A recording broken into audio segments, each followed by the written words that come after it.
ग्वालियर चंबल इलाके के महाराज ज्योतिरादित्य सिंधिया अब आर पार की लड़ाई लड़ना शुरू कर दिया है। अभी तक उनको इतर कितर बीजेपी काटती नजर आ रही थी, मध्य प्रदेश की सियासत से दूर करती नजर आ रही थी। मध्य प्रदेश उनका गढ़ ग्वालियर चंबल इलाके से तक उनको दूर करती नजर आ रही थी बीजेपी। लेकिन अब ज्योतिरादित्य सिंधिया ग्वालियर चंबल में नहीं, मध्य प्रदेश में अपनी धाक जमाने वापस आ चुके हैं। अब ग्वालियर चंबल इलाके के समर्पित भाजपाइयों की टेंशन नहीं, अपितु पूरे मध्य प्रदेश या फिर ऐसे कहें कि मध्य प्रदेश के मुख्यमंत्री डॉक्टर मोहन यादव की भी मुसीबत अब वो बढ़ा चुके हैं। बीते दिनों ग्वालियर के कलेक्ट्रेट में हुई एक समीक्षा बैठक में ग्वालियर चंबल के समर्पित भाजपाई उनकी बैठक में शामिल नहीं हुए। इस वजह से शामिल नहीं हुए कि वहां राजनीतिक जानकारों का कहना था कि वो सिंधिया समर्थक नहीं थे, वो नरेंद्र सिंह तोमर समर्थक भाजपाई थे और वो सिंधिया की समीक्षा बैठक में शामिल नहीं हुए। अब मध्य प्रदेश की राजनीतिक जानकारों का मानना है कि वो सिर्फ और सिर्फ ग्वालियर में सक्रिय नहीं होना चाहते हैं, पूरे मध्य प्रदेश में सक्रिय होना चाहते हैं। जो सपना दिखाकर उनको बीजेपी में शामिल किया गया था, उस सपने को अब वो साकार करना चाहते हैं। ग्वालियर चंबल ही नहीं, अब वो पूरे मध्य प्रदेश में सक्रिय होना चाहते हैं।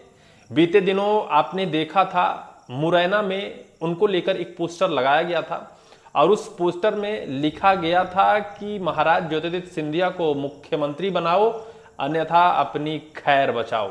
2020 में उनको कहा गया था कि आपको मुख्यमंत्री बनाया जाएगा मध्य प्रदेश का, और इसी शर्त पर वो बीजेपी में शामिल हुए थे।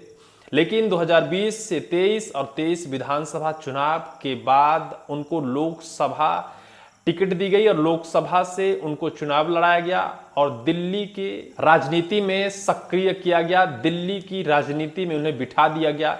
ग्वालियर चंबल ही नहीं, मध्य प्रदेश की राजनीति से दूर कर दिया गया। लेकिन अब उनको धीरे धीरे समझ में आने लगा है और अब वो आर पार की लड़ाई करते ग्वालियर चंबल ही नहीं, मध्य प्रदेश की राजनीति में सक्रिय होना शुरू कर दिया है। इसके लिए पूरी परत दर परत कैसे लिंक मध्य प्रदेश के सीएम मोहन यादव से है और कैसे इनसे किनारा काटते समर्पित बीजेपी, क्योंकि अगर इनसे घुल मिल जाएंगे तो फिर सबका साथ इन्हें मिल सकता है। ये ग्वालियर चंबल के महाराज हैं, इनके अंदर जो राजनीतिक पावर है, जो राजनीतिक विरासत है, उसका समर्थन समर्पित भाजपाई नहीं करते नजर आ रहे हैं। अभी आप कुछ दिन पहले आपको हमने एक वीडियो दिखाया था जब मध्य प्रदेश के मुख्यमंत्री डॉक्टर मोहन यादव आधी रात को मध्य प्रदेश विधानसभा अध्यक्ष नरेंद्र सिंह तोमर के घर मिलने गए थे। क्या वजह थी? ये बात भी निकल कर आई कि बंद कमरे में आधे घंटे तक मध्य प्रदेश के मुख्यमंत्री मोहन यादव और नरेंद्र सिंह तोमर की वार्तालाप हुई। वार्तालाप के बाद यह सियासत में चर्चा आई कि हो सकता है निगम मंडल की नियुक्ति को लेकर हो, या फिर मध्य प्रदेश में जिस तरह से मोहन कैबिनेट में बदलाव किया जाना है, मोहन कैबिनेट में मंत्रिमंडल का फिर से विस्तार किया जाना है, इसको लेकर हो सकता है चर्चा हुई हो। लेकिन अब धीरे धीरे परत दर परत या फिर समय बढ़ते ये सब कुछ खुलासा होता नजर आ रहा है कि वास्तविकता वजह कुछ और है, क्योंकि ग्वालियर चंबल में सक्रिय हैं नरेंद्र सिंह तोमर और नरेंद्र सिंह तोमर का गुट, वो मुरैना से ही आते हैं। मुरैना विधानसभा क्षेत्र उनका गढ़ माना जाता है और मुरैना में ही सिंधिया को लेकर पोस्टर लगाया गया था। और सिंधिया जिस तरह से अभी हाल ही में ग्वालियर चंबल में सक्रियता दिखा रहे हैं, ग्वालियर में जाकर कलेक्ट्रेट में समीक्षा बैठक ले रहे हैं, लगातार विकास कार्यों की समीक्षा कर रहे हैं और उस समीक्षा बैठक में जो तोमर गुट हैं, विधानसभा अध्यक्ष नरेंद्र सिंह तोमर के गुट, चाहे ग्वालियर के सांसद भरत सिंह कुशवाहा हों, लगातार नदारद रहते हैं, उनकी समीक्षा बैठक से दूरी बनाते हैं।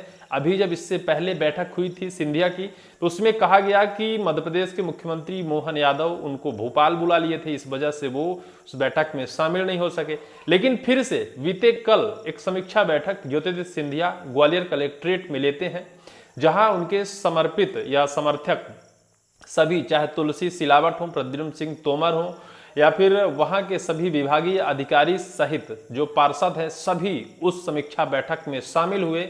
सभी ने अपनी सहभागिता निभाई और कई मुद्दों पर चर्चा हुई, विकास के कार्यों पर चर्चा हुई। जिस तरह से ग्वालियर संभाग और ग्वालियर की सड़कों को लेकर दुर्दशा पूरे देश और प्रदेश में इसका गान हुआ, उस पर भी विस्तार से चर्चा हुई। लेकिन इस बीच सियासत में सिर्फ एक सवाल निकल कर आया, एक ही विवाद निकल कर आया कि आखिर तोमर गुट और जो ग्वालियर के सांसद हैं भरत सिंह कुशवाहा उस समीक्षा बैठक में शामिल क्यों नहीं हुए।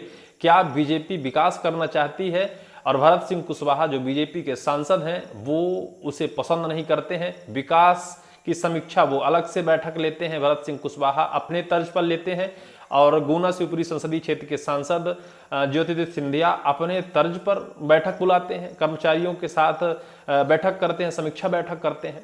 यानी कुल मिलाकर ये बात साफ होती नजर आ रही है कि जो नरेंद्र सिंह तोमर विधानसभा अध्यक्ष मध्य प्रदेश के हैं, जिनसे मोहन यादव ने आधी रात को मुलाकात की थी, जिनके गढ़ में सिंधिया को लेकर बैनर पोस्टर लगाया गया था मुख्यमंत्री बनाने को लेकर, जो सिंधिया जी का बाइकाट करते हैं, जो सिंधिया जी को लेकर खुले मंच से कहते हैं कि कुछ लोग कहते हैं कि हमने किया हमने किया हमने किया, अहम हो गया है, जबकि वास्तविकता यह है कि सब कुछ बीजेपी करती है। नरेंद्र सिंह तोमर खुले मंच से सिंधिया पर निशाना साधते हुए कहा था कि वो दम में कहते हैं कि हमने किया, लेकिन जो कुछ भी है हमारी सरकार कर रही है। यानी ये बात साफ तौर पर अब निकलने लगी है और साफ तौर पर यह साबित होने लगी है कि ज्योतिरादित्य सिंधिया सिर्फ और सिर्फ ग्वालियर में सक्रिय नहीं होना चाहते हैं, ग्वालियर सहित पूरे मध्य प्रदेश में वो अब सक्रिय होना चाहते हैं और 2028 विधानसभा चुनाव से पहले वो शायद है कि अपना स्तंभ मजबूत करना चाहते हैं। अपने स्तंभ के साथ क्या मध्य प्रदेश के सीएम बनने की तैयारी ज्योतिरादित्य सिंधिया जोर शोर से शुरू कर दी है और जिसकी भनक मध्य प्रदेश के वर्तमान मुख्यमंत्री डॉक्टर मोहन यादव को लग चुकी है। अब डॉक्टर मोहन यादव भी तोमर गुट में शामिल हो गए हैं और तोमर से लगातार भेंट मुलाकात, वार्तालाप और चर्चा और कहां कैसी राजनीतिक षड्यंत्र रचा जा रहा है, सबकी चर्चा हो रही है, सब पर बात हो रही है। लेकिन सिंधिया की समीक्षा बैठक में तोमर गुट शामिल नहीं हो रहा है। वास्तविक में मध्य प्रदेश के सीएम गुट भी शामिल नहीं हो रहा है, सीएम साहब भी समर्थन करते नहीं नजर आ रहे हैं, भले चाहे वो केंद्र के कैबिनेट के मंत्री हैं। अब जिस तरह से मध्य प्रदेश की राजनीति में इस तरह से घमासान मचा है, बीजेपी विथ कांग्रेसी बीजेपी के बीच जो लड़ाई और जंग छिड़ा है, अभी कुछ एक दो दिन पहले बुंदेलखंड की एक कहानी निकल कर आई थी जहां गोविंद सिंह राजपूत और भूपेंद्र सिंह जो बीजेपी के ही दोनों धुरंधर नेता हैं, उनके बीच बड़ी बहस और बड़ा विवाद, राजनीतिक घमासान मचा। यहीं रीवा की बात की जाए, चाहे उधर उज्जैन और इंदौर की बात की जाए, ग्वालियर चंबल की बात तो हमने बता ही दी किस तरह से बीजेपी में घमासान मचा है। क्या इसके शिकार मध्य प्रदेश के वर्तमान सीएम मोहन यादव हो जाएंगे? क्या इस गुटबाजी का परिणाम ये होगा कि सीएम साहब की कुर्सी शायद 2028 के बाद उनके हक में ना आए या फिर उनको ना दिया जाए? क्योंकि गुटबाजी इस चरम पर है कि वास्तविकता तो सिर्फ और सिर्फ मोहन यादव का ही नाम लग रहा है कि मोहन यादव के बस में बीजेपी को चलाना नहीं है और जिसका फायदा ज्योतिरादित्य सिंधिया वर्तमान केंद्रीय कैबिनेट के मंत्री को मिल जाए या फिर केंद्रीय कैबिनेट के मंत्री ज्योतिरादित्य सिंधिया केंद्र की कैबिनेट में बैठना नहीं चाहते हैं। अब उनका मोह जो है तो मध्य प्रदेश की राजनीति में लग गया है और वास्तविकता यह है कि बहुत जल्द मध्य प्रदेश में वो स्थापित हो जाएंगे सीएम साहब की मुश्किल बढ़ाकर। हालांकि इस पूरी वीडियो को लेकर आपकी क्या राय है, कमेंट सेक्शन पर कमेंट जरूर करिएगा। इस वीडियो में सिर्फ इतना ही।